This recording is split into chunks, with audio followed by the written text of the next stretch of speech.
എല്ലായിടത്തും പുരോഗമനം വരണമെന്നുള്ളത് എന്റെ വ്യക്തിപരമായ അഭിപ്രായമാണ്. തീർച്ചയായും ആർക്കാണ് അഭിപ്രായ വ്യത്യാസം ഉള്ളത്?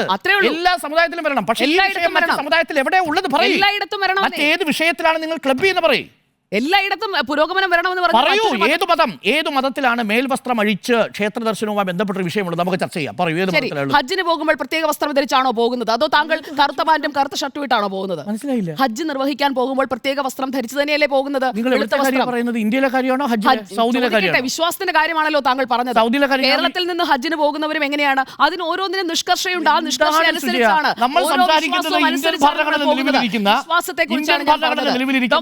മതേതര സമൂഹമായ ഇന്ത്യയിലെ കേരളത്തിലെ ക്ഷേത്രങ്ങളെ കുറിച്ചാണ്.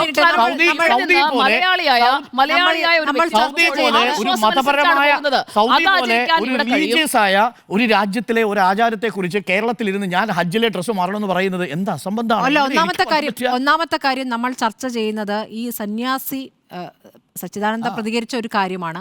സന്യാസി സമൂഹത്തിനകത്ത്, സന്യാസി കൂട്ടായ്മയ്ക്കകത്ത് ഈ ചർച്ച നടക്കുകയും ഒരു പ്രമേയം പാസ്സാക്കുകയും ചെയ്ത വിഷയമാണ്. അതിൽ മുഖ്യമന്ത്രി ഒരു പ്രതികരണം നടത്തിയ ശേഷമാണ് നമ്മൾ അതിൽ ചർച്ച ചെയ്യുന്നത്.